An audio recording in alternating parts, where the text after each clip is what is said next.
Hello everyone, welcome to One Solution. আৰু মই হৈছো বিতুপন। আজি আমি কিছুমান বেলেগ প্ৰশ্নলৈ আগবাঢ়িছো সিৰিজ টেষ্টৰ।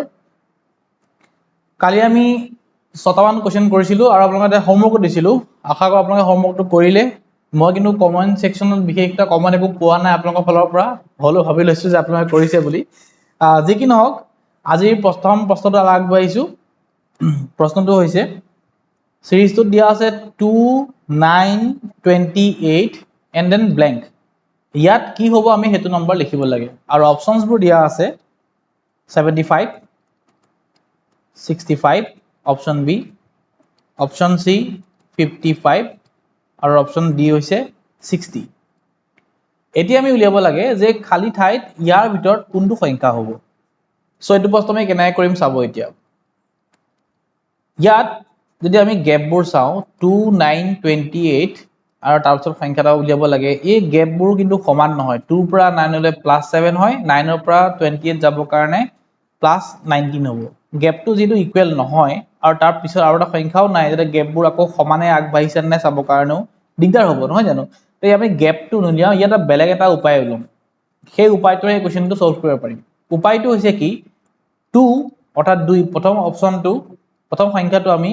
1 cube plus 1 বুলি লেখা পাৰো 1 ৰ কিউব অৰ্থাৎ 1 ৰ ঘন হৈছে 1 1 যোগ 1 মানে 2 হয় তাৰ পিছৰ সংখ্যাটো হৈছে 9 এটা চাব দেই আমি জানো যে 1 কিউব অৰ্থাৎ 1 ৰ পিছৰ সংখ্যা হৈছে 2 2 ৰ কিউব মানে 8 হয় নহয় জানো 2 যদি 3 বাৰ পূৰণ কৰে 2 2 2 = 8 হয় তে 2 কিউব plus 1 যদি কৰো আমি এই উত্তৰটো পাম 9 টো পাম হয়নে ৰাইট ইয়াৰ পিছৰ অপচনটো আছে 28 এটা চাব 2 কিউবৰ পিছত আহিব 3 কিউব 3 কিউবৰ যদি আমি 1 টো প্লাস কৰে 3 কিউবৰ উত্তৰটো হৈছে 27 যদি 3 তিনি বাৰ পূৰণ কৰে তেন্তে পাব আপোনালোকে 27 27 plus 1 হয় 28 অৰ্থাৎ এই সিৰিজটো মতে সংখ্যাবিলাক আমি পাই আছো এই নিয়মটো মতে আমি এই গুটে সংখ্যাবোৰ পাই আছো গতিকে ইয়াত পৰৱৰ্তী সংখ্যাটো কি হ'ব পাৰে আমি লিখিম ইয়াত 4 কিউব plus 1 4 কিউব মানে 4 তিনি বাৰ পূৰণ 4 তিনি বাৰ পূৰণ কৰিলে হ'ব 64 আৰু প্লাস 1 আছে তাৰ মানে উত্তৰটো কিমান হ'ব 65 হ'ব অৰ্থাৎ কোনটো অপচন হ'ব ইয়াত ইয়াত হ'ব অপচন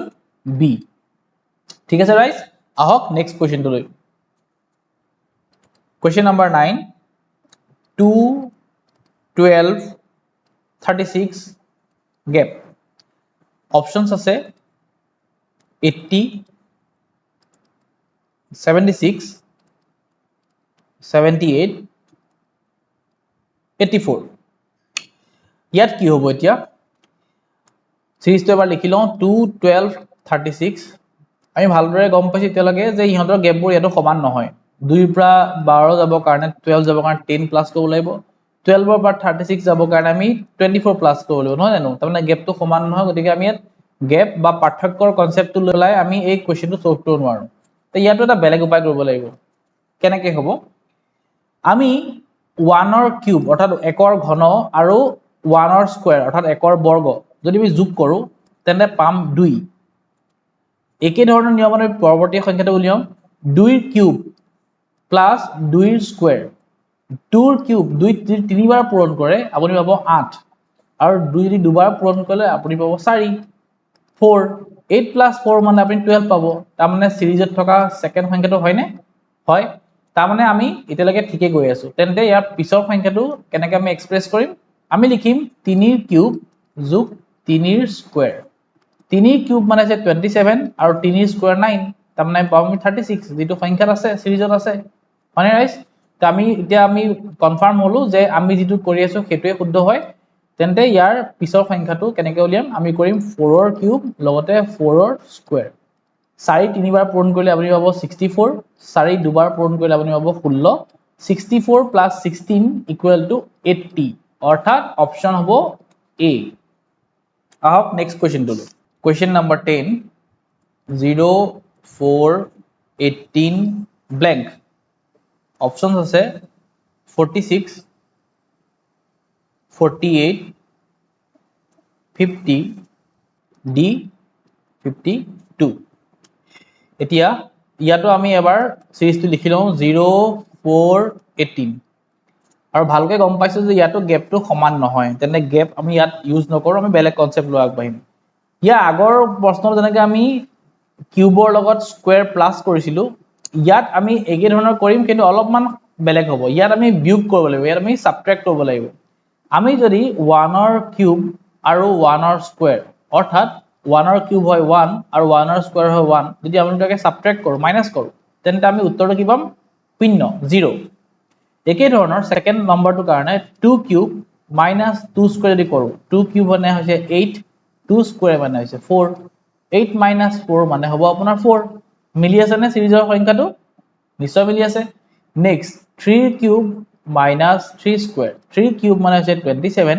3 স্কয়াৰ মানে হৈছে 9 যদি দুটাকে সাবট্ৰেক্ট কৰে বিয়োগ কৰে পাবো আপুনি 18 যেটো আছে সিৰিজত নহয় নে বন্ধুসকল তেন্তে পিছৰ সংখ্যাটো কি হ'ব পাৰে অতি ভালদৰে আমি গম পালো যেটো 4 কিউব minus 4 স্কয়াৰ হ'ব তাৰ মানে 4 কিউব হৈছে 64 4 তিনিবাৰ পূৰণ কৰিলে 64 পাও 4 স্কয়াৰ 4 দুবাৰ পূৰণ কৰিলে 16 পাও বিয়োগ কৰিলে পাম আমি 48 অৰ্থাৎ অপচন কোনটো হ'ব অপচন হ'ব বি নেক্সট কোৱেশ্চন এবাৰ আছে 0 2 6 12 blank অপশনস দিয়া আছে 16 24 20 আৰু লাষ্ট অপশন হৈছে আপোনাৰ 22 গতিকে কি হ'ব পাৰে ধৰিব পাৰিছেনে আহক এবাৰ চেষ্টা কৰো প্ৰথমে আমি সিৰিজটো লিখি লওঁ 0 2 6 12 blank সদায় মনত ৰাখিব বন্ধুসকল সদায় প্ৰথমে আপোনালোকে গ্যাপ অৰ্থাৎ পাৰ্থক্যবোৰ লক্ষ্য কৰিব যদি পাৰ্থক্যবোৰৰ লগত মিলি যায় উত্তৰটো সহজ হ'ব নহলে আমি এই কিউব বা স্কয়াৰ বা বেলেগ ধৰণৰ উপায়বোৰ অৱলম্বন কৰো তে ইয়াত আমি যদি গ্যাপবোৰ চাও 0 পৰা 2 হ'ব কাৰণে +2 হৈছে 2 পৰা 6 যাব কাৰণে +4 হৈছে 6 ৰ পৰা 12 যাব কাৰণে +6 হৈছে অৰ্থাৎ 2 2 কে বাঢ়ি আছে নহয় জানো তেন্তে পিছৰ সংখ্যাটো কিমান বাঢ়িব ইয়াৰ পিছৰ সংখ্যাটো বাঢ়িব +8 অৰ্থাৎ কিমান বাঢ়িব উত্তৰটো 20 হ'ব উত্তৰটো তাৰ মানে অপচন কোনটো হ'ব ৰাইট অপচন হ'ব সি নেক্সট কোৱেশ্চন কোৱেশ্চন নাম্বাৰ 12 ইয়াত আছে 0 6 24 60 blank অপশন আছে ইয়াত 110 অপশন বি 90 অপশন সি 130 অপশন ডি 120 আহক এবাৰ সিৰিজটো লিখি লওঁ 0 6 24 60 এতিয়া ইয়া যদি আমি গ্যাপবোৰ চাও ভালকে গম পাইছো আমি যে গ্যাপবোৰ বহুত ডাঙৰ ডাঙৰ হ'ব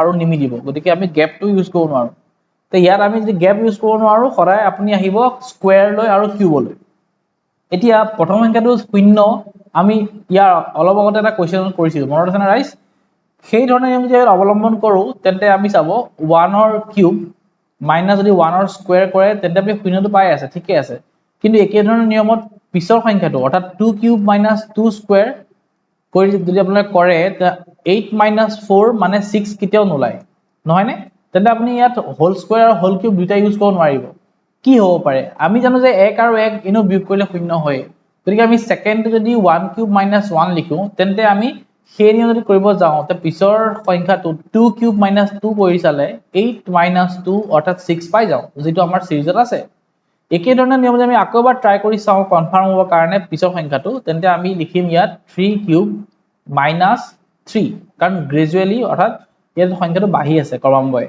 নহয় জানো ইয়াতো বাঢ়ি আছে ক্ৰমান্বয়ে 1 2 3 কে বাঢ়ি গৈ আছে আচ্ছা 3 কিউব মানে হয় 27 মাইনাস 3 মানে হ'ব 24 পাই গলো সিৰিজত থকা তৃতীয় সংখ্যাটো তাৰ মানে আমি ইতলৈকে শুদ্ধ গৈ আছো ইয়াৰ পিছৰটো হ'ব তেন্তে 4 কিউব মাইনাস 4 আৰু স্বাভাৱিকতে এটো কৰিলো আমি 60 পামেই হয়নে তেনে পিছৰটো যেটো আমাক লাগে কেনেকৈ উলিয়াম 5 কিউব মাইনাস 5 কৰিম 5 কিউব অৰ্থাৎ 5 আমি 3 বাৰ পূৰণ কৰিব লাগিব যদি 5 3 বাৰ পূৰণ কৰে আপুনি পাব 125 125 125 মাইনাস 5 অৰ্থাৎ 120 120 তাৰমানে ইয়াৰ অপচন হ'ব ডি ঠিক আছে গাইস প্ৰশ্ন নম্বৰ 13 এই প্ৰশ্নটো আকৌ সংখ্যা নাই ইয়াত আছে আপোনাৰ আখৰ লেটাৰ ফাৰ্স্ট হৈছে আপোনাৰ এপল এটা ওয়াৰ্ড নেক্সট আপোনাৰ দিয়া আছে এগ আনটা ওয়াৰ্ড তাৰ পিছত আছে আপোনাৰ ইংক সিয়াহি আউটা ওয়াৰ্ড আৰু ফোৰ্থ অপশনটো হৈছে চতুৰ্থটো হৈছে আপোনাৰ ওপেন মানে খোলা আচ্ছা এপল মানে আপেল এগ মানে কণী ইংক মানে সিয়াহি ওপেন মানে খোলা স্বাভাৱিকতে এই চাৰিটাটো একো সম্পৰ্কই নাই যিমান আমি জানো নহয় জানো তেন্তে ইয়াৰ পিছৰ শব্দটো কি হ'ব পাৰে বাৰু কেনে গম পাম অপশনছত আছে ইয়াত এণ্ট পৰুৱা, অপশন বি এলিফেণ্ট হাতী, এলিফেণ্ট, অপশন সি হৈছে আপোনাৰ অৰেঞ্জ কমলা, আৰু অপশন ডি হৈছে আপোনাৰ আমব্ৰেলা অৰ্থাৎ ছাতি, আমব্ৰেলা অৰ্থাৎ ছাতি। তেন্তে ৰাইজ যেহেতু শব্দৰ ভিতৰত একোই মিল নাই, তেন্তে ইয়াৰ যোনটো উত্তৰ হ'ব, যিটো আপোনাৰ অপশন দিয়া আছে, ইয়াৰ পৰা বাচিবৰ কাৰণে কেনেকৈ উলিয়াম, এবাৰ আমি আকৌ এবাৰ লিখি লওঁ এই সিৰিজটো, এপল, এগ, ইংক আৰু ওপেন। গোটেইকেইটা শব্দতে আপোনাৰ বেলেগ বেলেগ সংখ্যক আখৰ আছে, যেনেকৈ ইয়াত 5টা আছে, ইয়াত 3টা, ইয়াত 3টা, ইয়াত 4টা, তাৰমানে সেইফালৰ পৰা একো মিল নাই। তেনে বেলেগ কি হলে আগবাঢ়ো, আপোনালোকে এটা মই কনসেপ্ট দিছো মনত ৰাখিব, যেতিয়া শব্দ থকা আপোনালোকে সিৰিজ পাব, সদায় আপোনালোকে ইংৰাজীৰ ভাৱেললৈ মন কৰিব।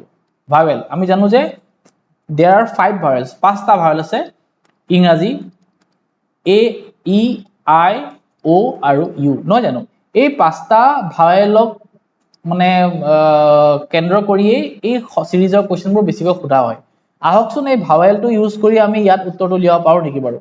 যিকেইটা আপোনাৰ সিৰিজৰ শব্দ আছে তাৰে আপুনি লক্ষ্য কৰিব প্ৰথম আখৰ কেইটা, ইয়াত আছে এ, ইয়াত আছে ই, ইয়াত আছে আই, ইয়াত আছে ও, স্বাভাৱিকভাৱে ভাৱেল হৈ আছে এ, ই, আই, ও, তাৰ পিছৰটো কি হ'ব? ইউ। এতিয়া প্ৰথম আখৰটো ইউ হ'ব লাগিব, কিন্তু প্ৰথম আখৰটো ইউ থকা কোনটো শব্দ আছে ইয়াত? চতুৰ্থটো, ফৰ্থ অপশন আমব্ৰেলা, নহয় জানো? তেন্তে ইয়াত অপশন কোনটো হ'ব ৰাইজ? ডি। আহক এতিয়া নেক্সট কুৱেশ্যনটো আগবাঢ়ো। আকৌ এবাৰ শব্দৰ মায়াজাল, কেট মেকুৰী, ৰেড মানে ৰঙা, হাইড মানে আপোনাৰ হৈছে লুকোৱা, আৰু ফৰ্থ অপশনটো আমাৰ নাই দিয়া, ফিফথ অপশন দিয়া আছে বাট মানে কিন্তু।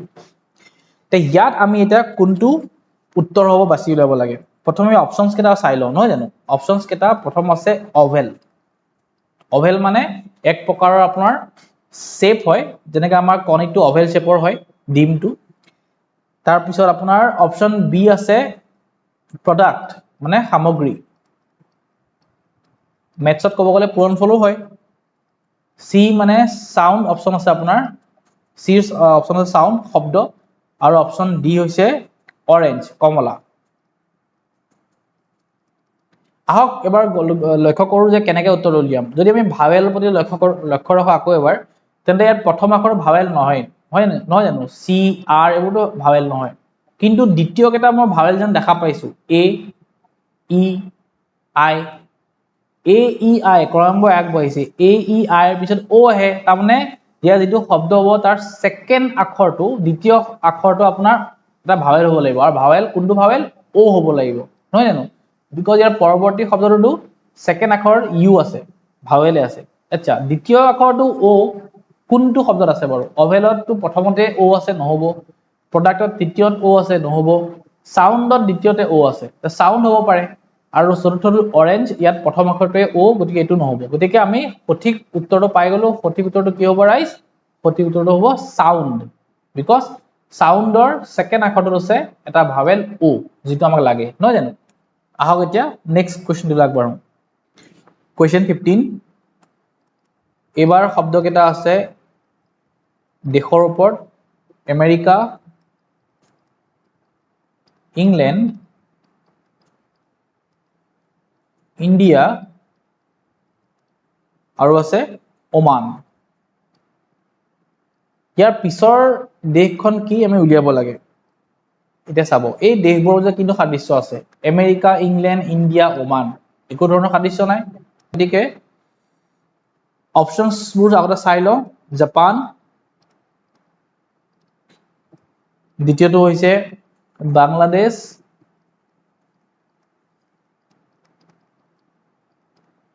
তৃতীয় অপশনটো হৈছে নেপাল, আৰু চতুৰ্থ অপশনটো হৈছে উগাণ্ডা। এতিয়া ইয়াৰ ভিতৰত কোনটো অপশন হ'ব? যদি আকৌ ভাৱেললৈ মন কৰো, আমেৰিকা প্ৰথমটোৱে ভাৱেল হয় এ, ইংলেণ্ড প্ৰথম আখৰটোৱে ভাৱেল ই, ইণ্ডিয়াৰ প্ৰথমটো ভাৱেল আই, ওমান প্ৰথমটো ভাৱেল ও, তাৰমানে ইয়াৰ পিছত কি আহিব, ইয়াৰ পিছত যিটো শব্দ হ'ব লাগে তাৰ প্ৰথম অক্ষৰটো এটা ভাৱেল ইউ হ'ব লাগিব। এ ই আই ও পিছত ইউ আহে। এটা ইউ প্ৰথমতে থকা শব্দ এটাই আছে, উগাণ্ডা, তাৰমানে অপচন ডি টো কাৰেক্ট হ'ব ইয়াত, নহয় জানো ৰাইজ? আহক কুৱেশ্যন নম্বৰ 16 আগবাঢ়ো। 16 টো অলপমান এতিয়া বেলেগ হ'ব। 16ত আছে বুক, কাৰ, লেগ আৰু হিট। এতিয়া প্ৰশ্নটো হৈছে কি যে এই চাৰিটাৰ ভিতৰত কোনটো বেলেগ, মানে আমি ইয়াত উলিয়াব লাগে যে এই চাৰিটা শব্দৰ ভিতৰত কোনটো ব্যতিক্ৰম হয়, কোনটো ডিফাৰেণ্ট হয়, সেইটো উলিয়াব লাগে। কেনেকে গম পাম কোনটো ব্যতিক্ৰম হয়? বুক কিতাপ, কাৰ মানে হৈছে গাড়ী, লেগ মানে ভৰি, হিট মানে হৈছে খুন্দা মৰা বা এইটো ধৰণৰ বুজোৱা হয়। এতিয়া গোটেইকেইটা শব্দই বেলেগ বেলেগ অৰ্থ হয়। যদি আমি আকৌ ভাৱেললৈ মন কৰো তেনে আমি চাম যে বুক অৰ্থাৎ ইয়াত আপোনাৰ দুটা ভাৱেল আছে, এটা ভাৱেলে দুবাৰ আছে ও। তাৰপিছত কাৰ, ইয়াৰো ছেকেণ্ড আখৰটো এটা ভাৱেল এ। তাৰপিছত লেগ, ইয়াতো এটা ভাৱেল আছে ই, আৰু হিট ইয়াতো এটা ভাৱেল আছে আই। ভাৱেল চবতে আছে অ, এ, ই আৰু আই, নহয় জানো? কিন্তু লক্ষ্য কৰো যে প্ৰথম শব্দটোত এটা ভাৱেল দুবাৰ আছে, যিটো বাকীবোৰ অপচনত নাই। তেন্তে আমি সহজে আমি এইটো অনুমেয় যে কোনটো হ'ব পাৰে অপচন, আমি গম পাইছো যে বুক, অৰ্থাৎ বুকটো হৈছে আপোনাৰ কাৰেক্ট এনসাৰ। ইয়াত বুকটো ব্যতিক্ৰম হয়। ঠিক আছে ৰাইজ, এবাৰ পিছৰ প্ৰশ্নটো আগবাঢ়ো। Question number 17। ইয়াত দিয়া আছে যদি ইংৰাজী বৰ্ণমালা, এইটো এটা কনচন, এটা শব্দ হয় যি, এটা আখৰ হয় যি 7 হৈছে ইয়াৰ ভেলু, এলৰ ভেলু দিয়া আছে 12, তাৰপিছত আছে আপোনাৰ ইউ 21। যদি এই তিনিটা আখৰৰ এইকেইটা মূল্য, এইকেইটা ভেলু হয়, তেন্তে আমাক উলিয়াব কৈছে যে পি আখৰটোৰ মূল্য কিয়, পি আখৰটোৰ ভেলু কিমান উলিয়াব লাগে। এতিয়া অপচনছত আছে কি কি চাওঁ আহক। 13, তাৰপিছত আছে আপোনাৰ 25, তাৰপিছত আছে আপোনাৰ 16, তাৰপৰা আপোনাৰ আছে 19। এতিয়া কোনটো শুদ্ধ হ'ব? যদি আমি বুজি পোৱা নাই এবাৰলৈ চাওঁ আহক। জি, এল, ইউ, যেতিয়া ইংৰাজীৰ আমি বৰ্ণমালাৰ কথা কওঁ 26টা বৰ্ণ আছে, নহয় জানো? এ বি চি ৰে আৰম্ভ কৰি একেবাৰে শেষলৈকে এক্স ৱাই জেডলৈকে কেইটা আছে? 26টা আছে। অৰ্থাৎ গোটেইকেইটা আখৰে এটা নিৰ্দিষ্ট স্থান আছে, এটা পজিশ্যন আছে। এৰ পজিশ্যন হৈছে 1, বিৰ পজিশ্যন 2, চিৰ পজিশ্যন 3, একে ধৰণৰ এক্সৰ পজিশ্যন হৈছে 24, ৱাইৰ হৈছে 25 আৰু জেডৰ হৈছে 26। সেই হিচাপে যদি আমি লক্ষ্য কৰক জি আখৰটো যদি আপোনালোকে উলিয়াই position A B C D E F আৰু জি গন্তি কৰক। এ মানে 1, বি মানে 2, চি মানে 3, ডি মানে 4, ই মানে 5, এফ মানে 6, জি মানে 7, জি 7 দিয়া আছে। তেনেকে ধৰণে আপুনি যদি উলিয়াই এলৰ ভেলু আপুনি এলৰ পজিশ্যন পাব 12, অৰ্থাৎ আমি ইয়াত পজিশ্যনবোৰ ওলাব লাগে। তেন্তে পিৰ পজিশ্যন কিমান হ'ব যদি আপুনি উলিয়াই, তেন্তে আৰামত আপুনি গম পাব যে পজিশ্যনটো কি। আচ্ছা, পিৰ পজিশ্যন কিমান হ'ব? পিৰ পজিশ্যন হ'ব 16, চি টো হ'ব কাৰেক্ট এনসাৰ। ঠিক আছে ৰাইজ, আহক এতিয়া প্ৰশ্ন নম্বৰ 18, আজি শেষ প্ৰশ্নটো হ'ব ৰাইজ। ভিডিঅ'টো বেছি দীঘলীয়া কৰিব নিবিচাৰো মই। A B equal to Z Y, C D equal to X W, তাৰপিছত ই এফ ইকুৱেল টু হ'ব ভি ইউ, আৰু জি এইচ ইকুৱেল টু কিমান উলিয়াব লাগে। ইয়াৰ উত্তৰটো আপোনালোকে হোমৱৰ্ক হিচাপে আপোনালোকে কমেণ্ট ছেকশ্যন জনাব, কিন্তু মই আপোনাক বুজাই আছো কেনেকে উলিয়াব লাগিব। A B equal to Z Y আছে, চি ডি মানে আছে এক্স ডাব্লিউ। যদি আপুনি মন কৰিব আকৌ এবাৰ ইংৰাজী বৰ্ণমালাখিনি এ বি চি কে আৰম্ভ হৈ পেলাই এক্স ৱাই জেডত গৈ শেষ হৈ গ'ল, নহয় জানো? এ প্ৰথম আখৰটো হয় আৰু জেডটো ইফালে শেষ আখৰটো হয়। যদি উল্টাকে আহো, এৰ পিছত বি আহে আৰু উল্টাকে আহিলে জেডৰ পিছত ৱাই আহে, হয়নে ৰাইজ? আমি ইয়াত সেইটোকে দেখিছো। একে ধৰণৰ চিৰ পিছত ডি আহে আৰু ইফালে এক্সৰ আগত আহে আপোনাৰ ডাব্লিউ। তে যদি c d আমি একেলগে লিখে তেন্তে আমি সেই উল্টাকে ক'ব গ'লে x w একেলগে লিখিম হয়নে ৰাইজ সিৰিজত আছে যেটো গতিকে আমি এটোই গম পালো যে সিধা আৰু উল্টা আমি এই পজিশন আমি এনেকে লিখিব লাগে তে gh ৰ যেটো পজিশন যেনেকে পাব আপুনি gh ক তাৰ অনুৰূপ ধৰণে যদি উল্টাকে আহে সেই সমান পজিশনত শব্দটো কি হ'ব আপুনি আখৰটো কি হ'ব বৰ্ণমালাটো কি হ'ব আপুনি লিখিব লাগে আৰু সেইটোই আপুনি মোক ক'ব লাগিব যে ইয়াৰ পজিশনত কি হ'ব ঠিক আছে ৰাইট মই অপচন নিদু ইয়াৰ উত্তৰটো আপোনালোকে মোক কমেন্ট সেকশন জনাব এটো হৈছে আপোনালোকৰ কাৰণে আজিৰ কাৰণে হোমৱৰ্ক আশা কৰো আজি ভিডিওটো আপোনালোকে ভাল পালে যদি ভাল পাইছে কাইন্ডলি ভিডিওটো শেয়াৰ কৰিব আৰু মোৰ চেনেলটো সাবস্ক্ৰাইব কৰিব নাপাহৰিব আপোনালোকৰ সহায়ৰ বিশেষকৈ প্ৰয়োজন ধন্যবাদ